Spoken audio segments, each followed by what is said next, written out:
Throwdown Nation. It is Wednesday night. We are live, and I am beyond excited to have with me as my guest tonight the horror icon, Charlie Kills. Hi, What's going on, Charlie? how you doing, man? Man, I'm doing great. I'm doing absolutely fantastic. It's been a good day. Good. I So, appreciate you having me on the show here. oh, no problem. I've been looking forward to this. I'm glad we finally got it scheduled and made it happen. I'm gonna let you Um, know you might hear a little bit of noise in the background. I'm actually preparing for a kill as we speak. nice, nice. Oh, the gloves, the mask. You've got the whole nine going. Well, you got me for as long as you need me, but after that, I'm gonna have to go. I got you. I got you. So, we'll go ahead and start with the first and most obvious question, sir, and that is, how long have you been wrestling? Well, as a lot of many others have, I got into it with friends and started doing the backyard thing, and that really doesn't get you anywhere. It's not real. But after a few years of that, I actually got to go to a nice little training program and go to a school in Clearwater, South Carolina, through the WFJ camp, also through the Flatline camp. So I guess independence, I've roughly been doing this since about 2008.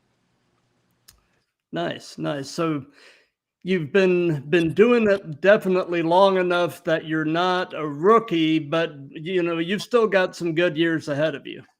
I think so. Absolutely.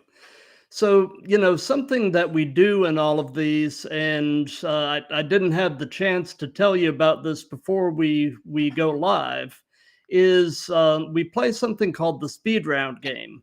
And what that's going to mean is periodically throughout this, I'll stop and I'll say speed round and I'll name a name, and you just tell me the first thoughts that pop into your mind. All right. So, speed round, Lance Archer. Oh, that moonsault clip where he tried in AEW to do the black flip and he landed right about here. I Yeah, just happened to see that clip recently and it's in my head. yeah, that was wicked.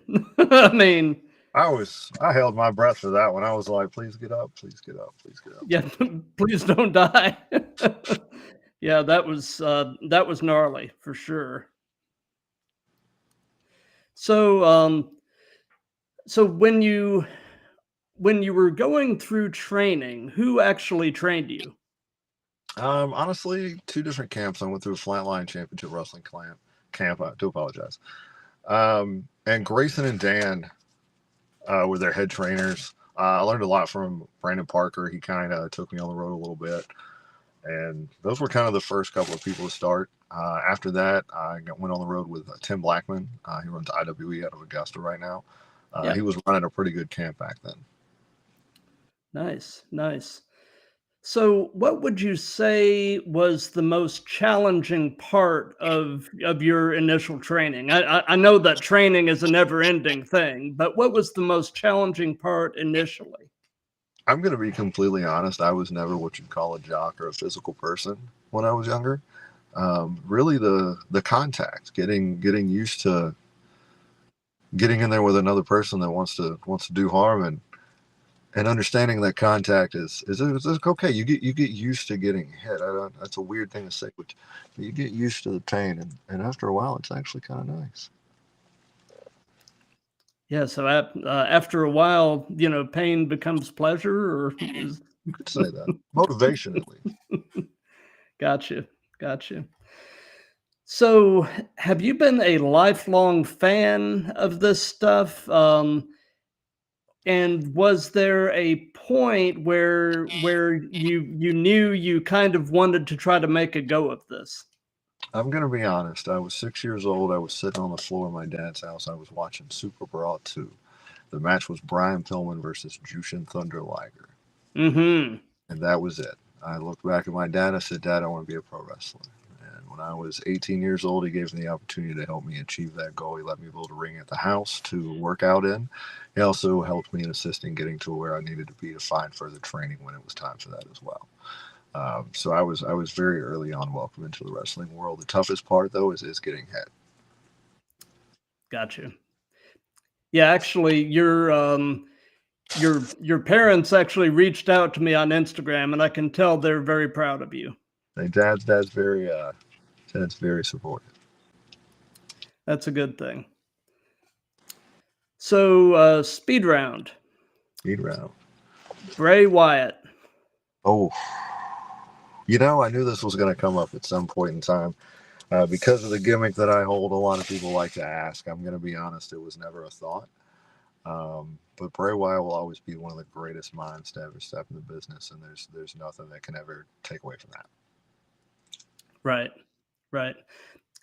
Yeah, I didn't choose Bray for tonight actually because of your gimmick. I just chose him because, like you said, one of the greatest minds, one of the most creative individuals that the business will probably ever see, Absolutely. and gone way too soon.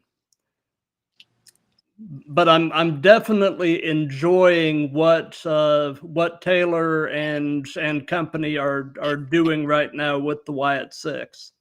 I'm glad they decided to honor him. Yeah, I am as well. So, away from wrestling, Charlie, what are some of your other hobbies and interests besides killing? It's got to be the horror. I'm going to be honest. I don't usually let people into that fourth wall, but since it's the first podcast I've done since I donned the horror icon. Um, it's not really a dark gimmick. I'm not really a bad guy. I'm really a good guy. I just kind of see things a little differently outside of wrestling. It's time with my kids. They love it. They think Dad's a really creepy superhero. That's pretty awesome. It's cool that you're we've communicated enough to where I know that you are definitely a family man, and Absolutely. it's really cool seeing your stuff, interacting with your family and all that great stuff, and in many ways it makes the gimmick that much more interesting, exploring different facets. And that's totally agree. I've been a horror fan since I was a very early age. I used to watch horror movies with my dad. We used to watch Gilbert Godfrey on Friday nights Oh yeah. on USA, Fright Night, all that. I'm at that age where that was something we did as a child, and I like to live that out through wrestling. I've never been in wrestling for the physicality, for the competitive nature. It's really a way for me to tell my story and a way for me to get what's in here and some of the not so great things that are in here, and then have a place to try to get those out. Right. Right. And having a creative outlet like that is something that's really important for all of us. I mean, what I do with these live streams is so totally different than my day job, and I love doing these and being a part of telling the story of people chasing a dream. And that's great. I think everybody should chase their outlet and find what helps them. Absolutely. So, speed round. Jeff Hardy. Oh, I'm gonna make some people mad on this. I'm not a fan. I'm not a fan.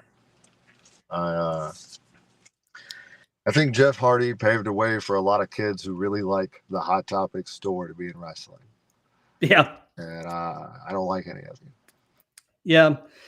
The thing that I'll say about Jeff is Jeff could have been much greater than he was. He just couldn't figure out how to get out of his own way. And still can't.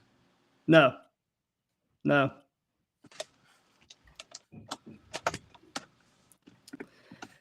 So, so what is your actual hometown, Charlie? I live in Augusta, Georgia. Okay. And what is your favorite thing about Augusta? Uh, well, I'm gonna be honest. I've lived in 5 different countries, 3 different continents. I've been everywhere and all in between. I've been all over the states. Um, we got a lot of different cultures here. We have a lot of different family-owned restaurants. There's a lot here. There is a good culture in Augusta if you know where to look and know what know what you need. Gotcha. So, so tell me about in-ring Charlie Kills and compare and contrast him with everyday you. Well, it just depends on what day it is. I wear a lot of different hats. Monday through Friday, I work at a gym. I'm a very happy-go-lucky fitness manager. I help our fitness trainers with their day-to-day activities. On the weekends, it's a little different. If I'm not with the kids, I'm really really looking forward to grabbing a hold of someone and just kind of twisting them up a little bit. So it really just depends on what day it is. Gotcha. So tell us about your very first match. Uh, what was it like? How did it go? What were your thoughts on it? What were your thoughts going into it? All that good stuff. I'm gonna be honest. It's crazy. It was so long ago. I can remember so much about that match. I was in an uh, four corners tag match. Me and a friend of mine. We were a last minute add to a show. It was a smaller indie show, like a big super show. A couple of different organizations were getting together and throwing some matches in there. And they needed a fourth team, and they were like, "Why don't you kids?" Well, I was on ring crew at the time. I was still training. I'd had a couple of matches in front of the guys and all that, but our first live show, and I was luckily in there. Out of the 8 guys that were in there, 3 of them I'd been training with. One of them was my tag partner, and another one was a guy that I'd known my whole life, and he really grabbed a hold of me and said, "Hey, just stick with me. We're gonna be fine." And it was a lot. I took a lot of hits and I had a lot of fun.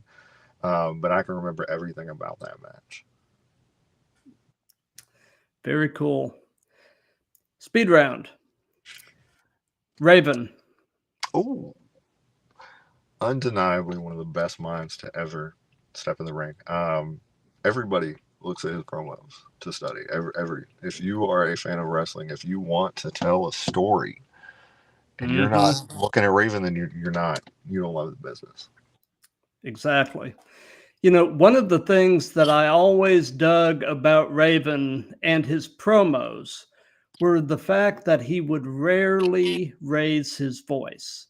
He would generally keep a quiet level cadence, but he projected menace by not ranting and raving and foaming at the mouth. He just would quietly tell you what he was about to do to you. And and that's scary. That's scarier than a guy with his veins popping out. And Yeah, he picked that up from probably the greatest promo artist of all time, one Jake the Snake Roberts. yep. Never raised his voice. Nope. But projected menace, That's right. unlike anybody else. So yep. So let's see here. So we've heard about your first match. Now tell us about your favorite match that you've been a part of. I don't know. Um, Or has it happened yet? that's the thing. I'll give you 3 that are on the top of my head. Okay. Are there? Me versus Austin Towers, round 1, SVW World Title. Um, in my opinion, he is the best big man. He is young, smart, strong, fast. He is a wonderful human and a phenomenal worker. And being with him, every time we got in the ring, we pushed each other, and he's the biggest man I've ever picked up, and he's probably gotten thrown the farthest I've ever been thrown. That match is going to stay with me for a long time. This one's going to kick some controversy up. WrestleMania weekend a couple of years back, I was honored to be in the main event for Southern Violence and Wrestling's WrestleMania show. I got to do a death match with Ryan Murdoch, and in Georgia, death match wrestling and Ryan Murdoch are one and the same. The reason that match sticks out is because I got written up in an article that it was the best death match that they'd ever seen in Georgia. Two, I got to wrestle one of the best deathmatch guys in Georgia, and that's something that means a lot to me. Third, this guy, if he's not signed in the next 3 years, somebody's not paying attention. Hunter James is the best wrestler in the world, in my opinion. I don't care if you disagree. I don't care what your opinion is. I've been wrestling for almost 20 years, and when I wrestled him in GCW, it was the best match I'd ever had, and which is crazy because he still messages me about that match. So that match right there, it really defined as an adult if I could go, and that night I realized I could, and I went with one of the best. That is awesome. So, tell me a bit about how long have you been working the I believe it was Charlie Anarchy first, and then it evolved into Charlie Kills. How long has that arc been going on? Honestly, it's only been a year. It came up a couple weeks ago, actually. The first time I ever did the horror persona was on a whim, and it just felt right. You put on a shirt and it just fits. Yeah. And it feels like an old friend every time you put it on. It's insane. Every time I walk into a locker room, I've been doing this a long time, and I thought I was done, and then this happened, and now I just feel reinvigorated. I might be here a while. I like it. I like it. So, um, what have been some of the most interesting or unusual experiences you've had in wrestling? And it could be anything from something weird with a venue to something funny with the travel to something weird or funny that happened during a match. Any of that kind of stuff you'd like to share? All right, crazy things that have happened. Several years ago, when I was just a young wrestler, I wrestled a show in a small town in Orion's restaurant, like a buffet. Really? Yeah, don't get excited. It was terrible. No. They put the ring right in between like two of the seating sections. So quite literally, there were people eating their chicken fingers and fried okra and things this far from the ring. It was terrible. I didn't make much money, and I almost got arrested. I was on the apron. I took a big kick. I fell back. My foot hit a table where a family was eating, and it somehow kicked a plate of food and silverware, and a fork stabbed a child. Oh. So that was fun. I don't normally stab children unless they just really deserve it. And if you don't agree with that parenting hack, well, some of them deserve it. I'm sorry, that's just how I am. It They're not is all what it is. multiple choice. Those little kids really deserve it. Yeah. Anyway, so that's one experience. Let's see. I had a promoter one time, several years ago. This guy's no longer in the business. Try to do the the house was light, boys, and I don't have what I promised, and I took every turnbuckle off his ring and put it in my gear bag. And I told him I would mail him to him when I got my money. So, and I got it within a couple of days.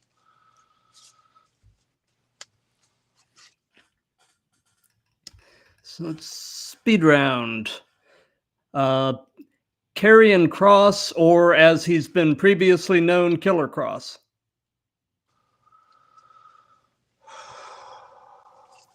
Ooh. I don't like to lie to people. Okay. Okay. So in saying that, I will politely say, man, he looks real good on paper. Yeah. Yep. They've tried real hard. They have. Real hard. And I'm starting to think the problem is he's somehow not meeting them halfway. You know, when I was like 12 years old, I wanted to be a professional baseball player. And I wasn't shaped like a professional baseball player. Right. And I couldn't run. I couldn't hit a ball. So my daddy had to put his hand on my shoulder and say, son, maybe you just aren't a professional baseball player. Yeah. Could very well be. Could be. He looked good in NXT. I'll say that much for him. On a smaller scales, it is very easy to hide the bad and accentuate the good. I think Paul Lee did it for years. Like he totes about it all the time.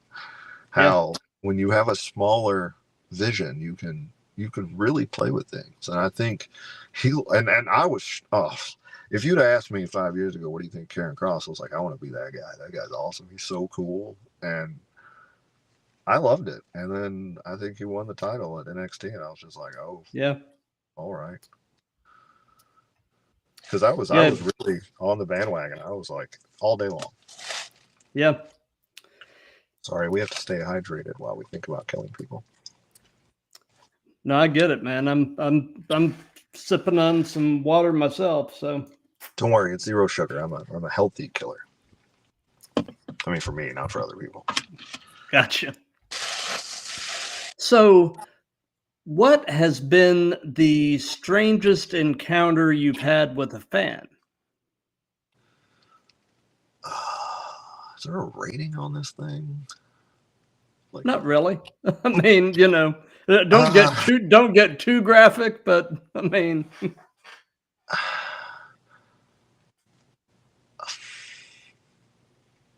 I had a fan make me a Valentine's Day card one time. It was real sweet. I politely declined their invitation to go home with them. Just not my type. That seems to be a common thread. I get this type of response a lot when I ask this question. It was like hand drawn with crayon, like real cute. It looked like something my daughter would have brought home from school. I feel like the sentiment would have been very nice had it not been a 71-year-old man. Oh. Right. Wow. That's what we call a story with a twist.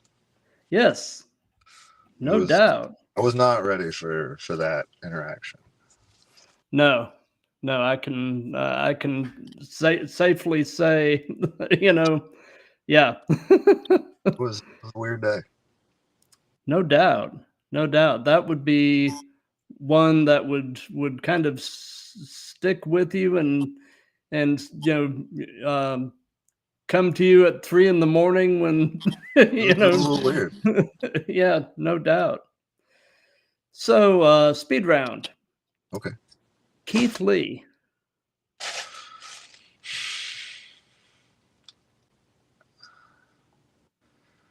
Watching him in PWG and NXT, I think we all thought he was going to be the next big thing. Yeah. And COVID, underlying health conditions, nobody, I don't think he's really said all of whatever happened, but no. Sad, because I thought we were going to see something really crazy. Same here. When I think about Keith Lee, I really think about, what might have been, or, I mean, watching those matches that he had with Dijakovic were, I mean, those two guys had such chemistry together, and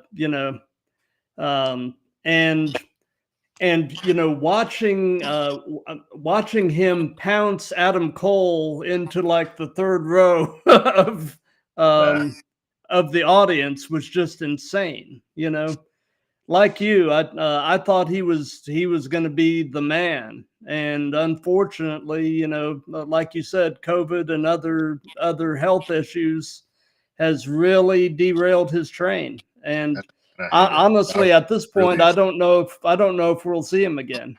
I don't think he's at a point where he can be where he was. No.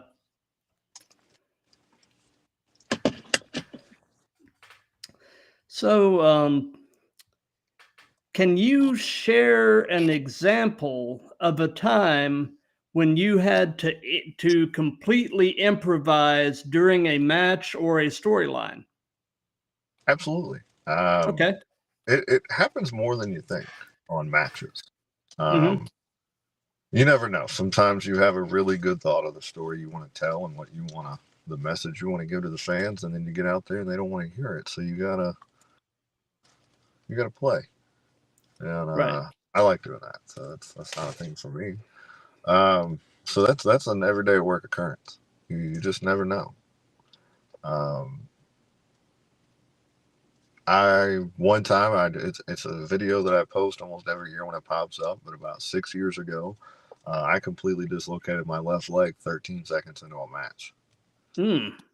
So I thought I was about to have one of the best matches of my career against somebody that I've been waiting a year to get in the ring with, and there we are 14 seconds later. I'm in the middle of the ring crying with an X up, and we got guys pulling me out of the ring because I can't walk. Mm.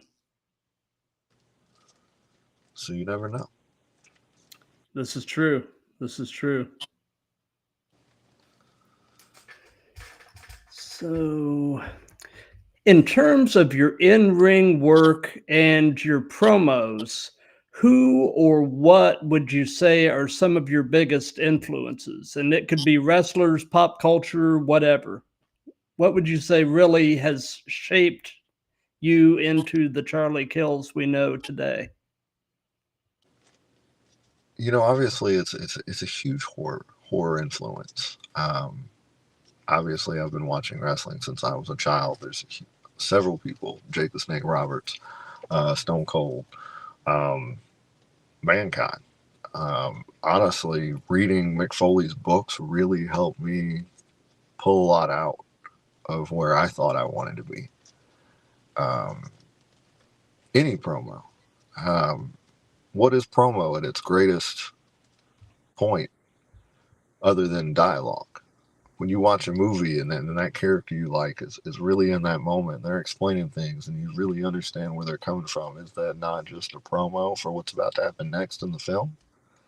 Yep, So sure it just is. I get inspiration from everything.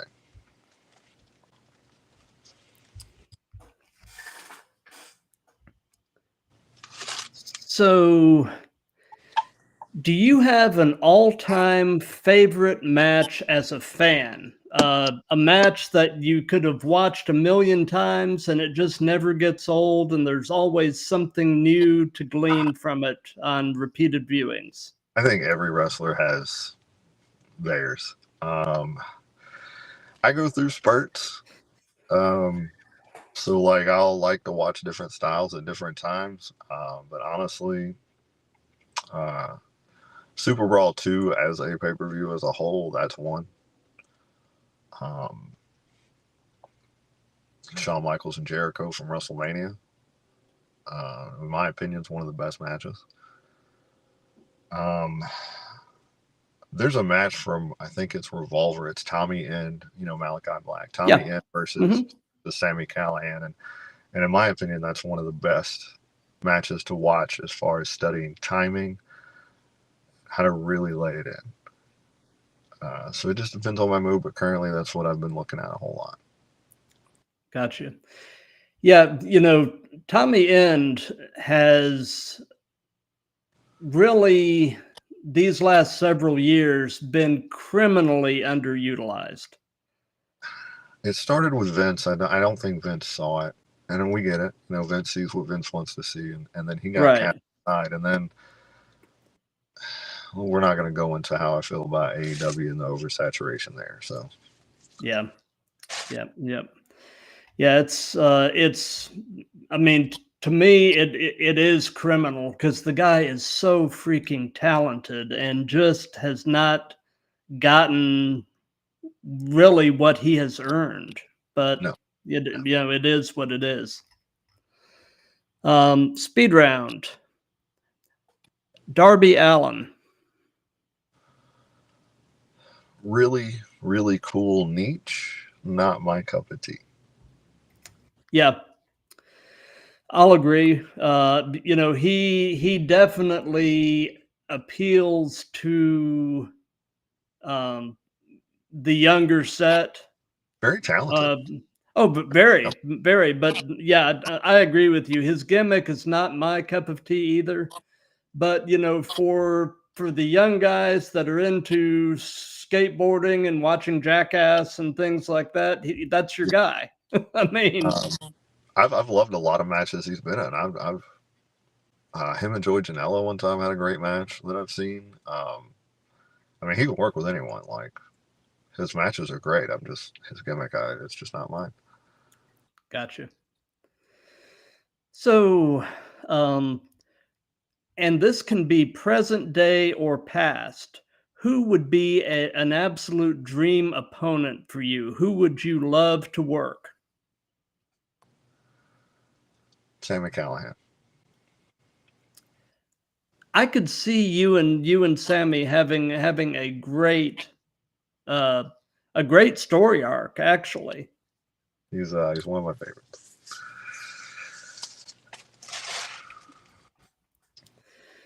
so and you've been doing this long enough that this probably applies to one degree or another, and that is what hurts right now.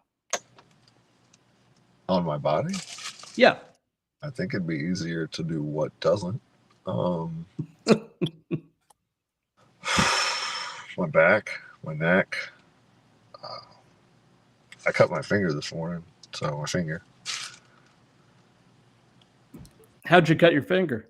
I was reaching into my gym bag, and I keep a razor in there so I can keep everything trimmed. And I forgot it was in that section of the bag, and I was looking for my laptop charger, and I cut parts. Ah, mm.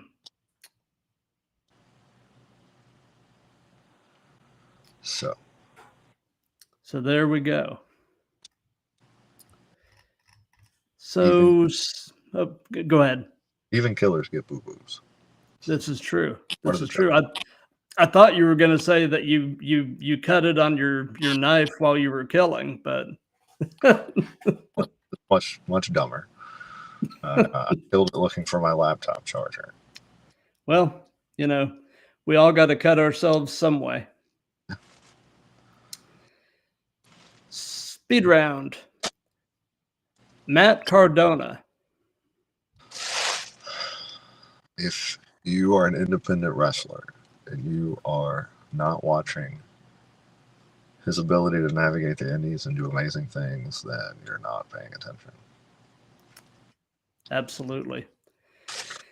Yeah, he has been able to generate so much buzz and so much success. I mean, he is literally a template for what to do for an indie wrestler. Yes. Like you said, if you're paying attention. He's the blueprint for indie wrestling. If you want to be successful, watch Matt Cardona.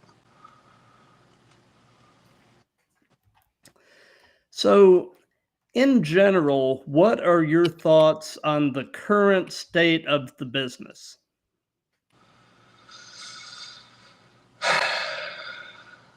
WWE as a machine is the biggest it's ever been, and it's growing into a sports monster, and I am enjoying watching it flourish. AEW is 50-50. It could go either way. We could see WCW 2, or we could see it go back to its heyday. I was all for it when it started. I'm still all for it. I'm rooting for every wrestling to survive. Wrestling's hot right now. I'm 40 years old, and I'm doing more things in wrestling now than I did 10 years ago. Wrestling's winning right now. Wrestling is winning. Oh, for sure. And I'm loving it. I'm watching all the podcasts, watching all the shows. Like wrestling is winning right now. And I'm just enjoying it. Same here, man. I've been a fan of this stuff, varying levels of fandom, but since I was around 11, and I'm actually going to be 55 next week. So I grew up in the territory days, saw the Monday Night Wars start to finish, saw the rise and fall of ECW.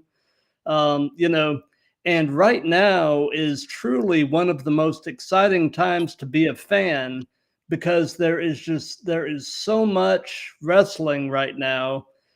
So many indie companies are putting out amazing stuff.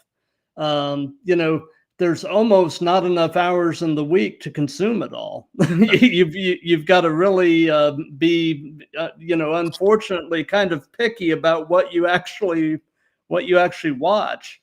But like you said, it's white hot right now. It's cool to be a wrestling fan again, which is neither here nor there. I've never really cared, what people think about my fandom. But it's and with the current regime in WWE and their willingness to collaborate, you really get the sense that just about anything is possible. I, And I that agree. just makes for an exciting time. This crossover they've got right now with TNA is just great stuff. I So think with the current regime in WWE, they truly believe that and feel like wrestling's winning. Like they're trying to give us what we weren't going to have 10 years ago. right. They're trying to make these collaborations. They're bringing in people for one-offs. They're doing this partnership with TNA. It's only making wrestling flourish, and I'm in love it. Exactly. Love it. I'm enjoying it. Exactly. And they say a rising tide lifts all ships. So like I'm pulling for any wrestling company to do well and just grow the business, give more places for guys to work and hone their craft. It's all a positive. Absolutely. So, do you enjoy participating in tag team wrestling? And do you have a typical partner when you do tag? Honestly, no. I've never been real big in it. It's not that I don't like partners, but I work really good by myself. Gotcha. Gotcha. Um, so, you're still a comparatively young guy, but knowing everything you know right now, if you could give any advice to your younger self, what would it be? Have fun. Just be Have you. fun. Just Yeah. be yourself. Just have fun. Be yourself. Take pictures. Take all the pictures. Lots and lots of pictures. And if some guy tells you not to do something because it sounds like it's fun and there's no other good reason not to do it, just do it. Take the pictures. Post a Facebook status. Who cares? Have fun. So piggybacking onto that, for any young folks that might be watching this, do you have any advice for young folks that are looking to try to break into the business? Listen. Go to shows. Help out. Find someone that wants to talk. Just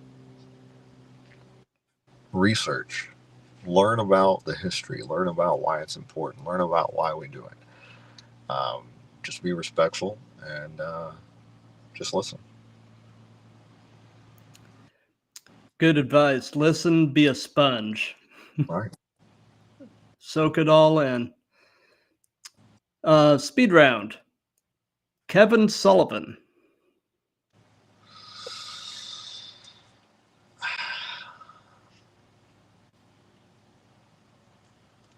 Honestly, really sad hearing about the passing. Love that there were so many people that had a good Kevin Sullivan story. Um, he wrote and was backstage for a lot of places, and he did a lot of great things. And Mhm. honestly, was booking for WCW and NWA and doing some really good things that we didn't and people didn't hear about until later. Right. Amazing, amazing, just a great guy. You know, I've mentioned this uh, on a few other of these, but my earliest wrestling memory as a kid was, as a kid in Florida, watching Florida Championship Wrestling and watching the story arc with Kevin Sullivan and Dusty Rhodes. That's fair. He had the whole Army of Darkness thing going with Mark Lewin, the Purple Haze, and Bob Roop was in it for a while. And this was back in the early '80s. Gordon Soley was still doing the commentating. So I'm talking 40 years ago now. And but when you're 11 years old, and Kevin Sullivan's doing the whole satanic gimmick, when you're 11 years old, Kevin Sullivan was a scary dude. I mean, so yeah, that's he and Dusty, and that whole long story arc was kind of my first wrestling memory. So I've got a soft spot in my heart for Kevin Sullivan. Understandable. So do you have a favorite move to do, something that you just really enjoy doing? And on the flip side of that, is there a move that you won't do or you would rather not do? There's not really a move I don't like doing. It really just depends on the situation. That's not really my thing. Moves I love doing, Brainbuster. I really just like grabbing somebody and just twisting parts of their face. I like to hold it right here. The old fish hook, yeah. Really get in there, or you just take your thumb and you just rub it in there real good. It really gets in there. It really makes them tear up a little bit. I really like pulling on the face. It's fun. Gotcha. So do you have any pre-match traditions, rituals, superstitions, things you do right before you go out on a consistent basis, or anything like that? I usually pee a lot. I haven't ever asked anybody if that's normal, so I don't know. But I pee a lot before a match, like it's nerves. Well, it beats peeing in the ring. Yeah, my prices would definitely increase if that were a thing. So anyway, before this goes into a really south way, honestly, work out a little bit, get a little bit of a warm up, get nice and loose. I like to stretch out a whole lot. I'm old, so I stretch out a good bit before a match, and I usually listen to my entrance song once or twice just to kind of, and then I'm get ready. in the groove. Yeah. So something that I've done on all of these, and it's just been kind of fun, is I've let the current guest pose a question for the next guest. So my previous guest was actually just a couple of nights ago. I had a wrestler from out in Utah on here named Jagger Lane. Okay. And he has done a lot of work in the midget wrestling circuit. And he posed the question, if you got the chance to work in a 10 by 10, 8 by 8, or even smaller ring, would you do it? Absolutely.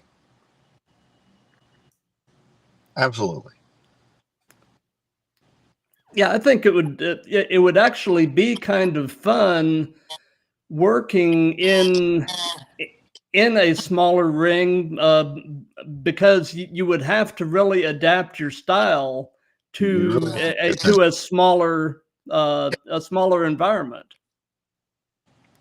I think it would present a unique challenge. I mean, I'm not a wrestler, obviously, but I mean, you would really have to change a couple things, and there's a lot of things you wouldn't be able to do.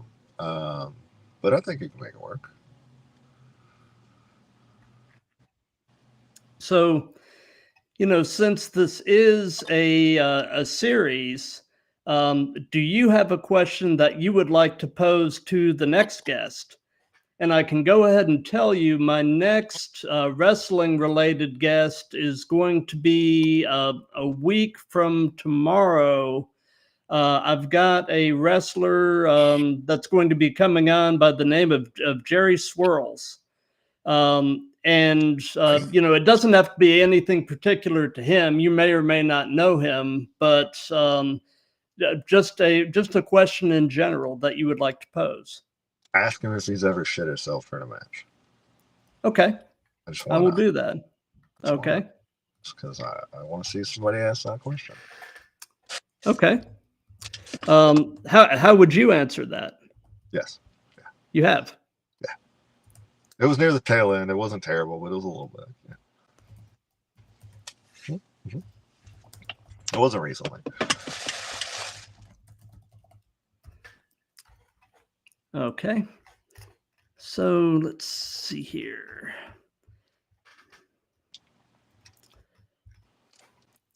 So we're getting toward the end of things at this point. Do you have any upcoming shows or anything that you would like to give some hype to? 2 very special shows come out. This Friday, Friday the 13th, is going to be very special. I have not been to Royston, Georgia in almost 10 years. And the people down there have gotten in touch with me. And I think this Friday the 13th, I'm going to bring something to Cherry Street that's a little special. Squared circle action this Friday night. It's going to be a scare. Big show coming up, Kraken. End of the month, September 28th, Tifton, Georgia. There's going to be some blood. I can almost guarantee it. Who are you facing? I have not been told, but there will be blood. There's only a few choices it could be, and I'm happy with any of them, honestly. Nice. So do you have, whoever it may be, do you have any words for your opponent? I just really hope you can cut a hole in this bag before I get it over your head. And I just really hope that you understand that when I put these gloves on and I get a hold of you, it's not just about wrestling anymore. It's about survival. It's going to be fun. No doubt. Well, at this point, I want to thank you for your time. This has been a great conversation. I've truly enjoyed this. And for those of you that have been watching this live, thank you. For those of you that'll be watching this on replays, thank you for that. If you like what we have going here, definitely continue to spread the word.